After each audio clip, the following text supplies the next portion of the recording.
IMPHAL East District ki KSHETRIGAO Assembly Constituency ki MANUNG CHANNA Naharup Mayai Leikai AMASUNG Naharup Makhapat Anigi Marak IRIL TUREL MATHAK Shariba Ubak Thong ASIGI PHIVAM HENNA PHATTABANA Khudong Thiningai Oire LEINABA MITYENG CHANGBIYU HAINA GURUPAT Women Welfare Association na PUKNING CHINGSHILLAKLI Paumi Singa Unaba Amada Association ASIGI President Thongam Ibechana Hai Ubak Thong ASIGI PHIVAM HENNA Sokpana Miyamda Chawna Khudong Chadaba Kaya Mayokna Hale Mahiroi Singna Mahi Masing Tamba Chatpa Amade Miyamna Thabak Inkhang Chatpada Chawna Khudong Chadre Matamgi Oina Leikai ki Miyamna Suthong Asi Semjinduna Lakpani Adum Oinamak Mari Leinaba Singna Mityeng Changduna Thong Asi Matamga Chanaba Mawngda Semjinbiyu Amaromda Naharup Thong Jawdage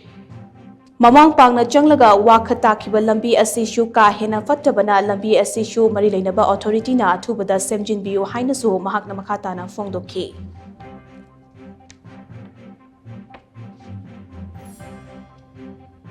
Akoigi Naharup Mayai Leikai amadi Makhapat ka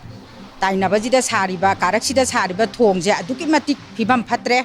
masi akoi gari macha bok lan bagi khudong jaba leitre akoi school ngun chatpa ate chapa gari mata yadre masi athuba matamda akoi kendra se akoi mapi mapa leitabaga sap manaraba ama oina akoi mari leinaba mioi singna si amuktang yengchanbi oina akoi gurupat women welfare association gi makai degi thamjari aduga akoi awang leikai akoi gi paka thong leiriba akoi si PWD gi lambi ni hai adubu ngasi bokta akoi sahi mari manga se masigi lambi sima akoi chatpa yadre kanagumba matana kadim tamabi palai dramina masimaga akoi gurupat women welfare association gi makai degi akoi gi ngasi gi apunba KSHETRIGAO Kendra gi meeting asigi khudong chaba lawraga akoi media ge thongda akoi hajari